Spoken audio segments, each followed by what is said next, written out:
Hey, what's up guys, it's T-Bone here and welcome back to another episode of playing Legendary Game of Heroes. Today I wanted to focus on the new Bounty Hunter event that started a day or so ago and wanted to talk about the new updates. An update here is the introduction of upgrades or the buffs to the Celestials. So we currently have 5 different Celestial units in the game, and that is the Celestial Devora, Drosh, Iltek, Tovar, and Minara. And these represent the 5 different affinities we have in the game. And now they have a special passive skill which spawns a Power Gem 1 every 4 turns. Now this only happens in a Bounty Hunter dungeon, but it does really help out a lot. And one of the things that they also introduce is a thing called a Celestial Core. And what it does is it gives you additional boost. So it heals for 5% for each Celestial on the team each turn. Also increases the attack by 50%. And it creates 1 power 3 of each affinity on turn 1 if you have all 5 Celestials on the team. And also by equipping the Celestial Core, it gives you additional passive skills for each of those heroes. And so also in addition, you can now use additional cards to level up your Celestials. And so you can use, for example, Drosh Wavestorm to awaken Celestial Drosh. Okay? And so this particular event is focused on the Dark One. Let's go back and take a look at the event. So let's go into, so we're already in the Bounty dungeon. I'm on floor 15 right now. So you can take a look here. There's an introduction to the Celestial Collection.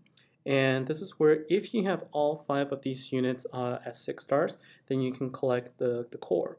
So you can see here, it powers up the passive skills and then all of these things here, and it only applies in Bounty Dungeon event. So this is one of those relics, the only relic I see that that is specifically for only Bounty Dungeon.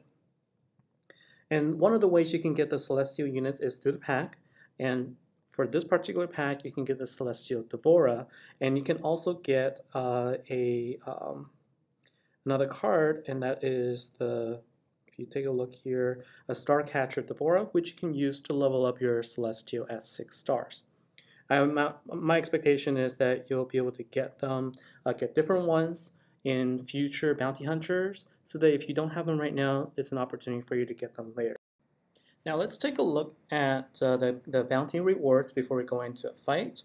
So you can see here near the bottom, what you'll get is the Astral Stars. These are the dark Astral Stars that you can collect in order to level up your Celestial Devora.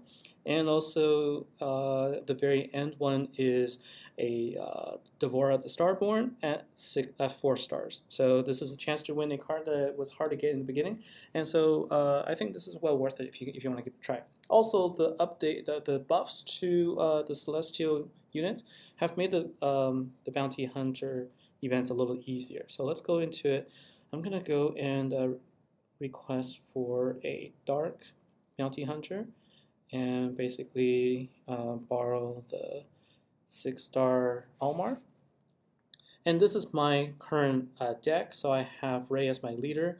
I do have Celestial Iltek, and I have 2 Celestial Devoras at 6 stars. I have another one at 5 star, and I'm just slowly leveling it up. So for now, this is the team I'm going to go with. So let's go ahead and jump into floor 15. Now this has been tougher in the past. The boss levels, they have gone pretty tough using the dungeon, the Bounty Hunter cards that I do have. But with these buffs, it has become easier because of the power gems that have been created. So let's go and check this out.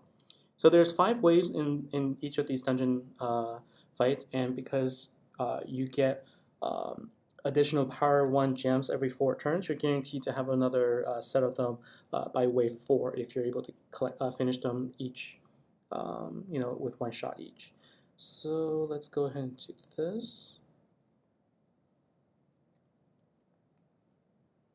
The idea is for me to save on some of these, and to not use up all of my power gems.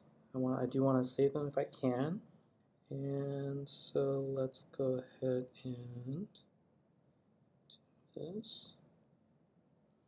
And if I need to, then I will use it. But for now, I think I'm going to be okay. All right, so now the bosses have, have gone to a point where the health is higher and it doesn't just die with one shot. So I'm going to start preparing myself for that. Okay. So now I think I should be on turn 4 by now. Let's see if I replenish my power gems. Or maybe that's the next turn. Okay, so I guess that's going to be the next turn. And I do have some time right now, so I'm just going to build up some more gems, power gems. There it is. So now that it's replenished, and what I'm going to do is, since these are mostly light heroes, I'm just going to combine this right now and sort of get this set for the next turn.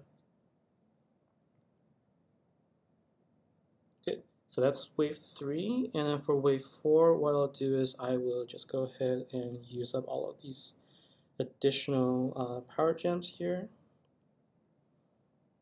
since it's not really going to matter now if I use them for the next turn. I can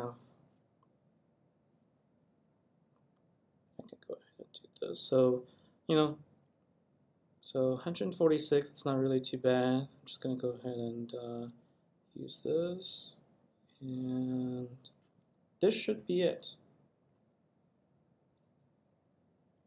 So that was pretty simple. Now I think that having the celestial units does help, but I'm not sure if they've also made it a little easier compared to the previous bounty dungeons. But in any case, I think that you get some free Dark Astral Stars to level up your Devora if you wanted to, and also you get a chance to win Starcatcher Devora, right? And so I think this is pretty good. They are making changes. More changes are coming to Bounty Hunter to make it a more fun dungeon to play in, and so I'm looking forward to seeing what the change is going to be. So that's it for today's episode. I hope you're giving it a shot and you do well, and then we'll see you in the next event. Till then, take care. See you next time.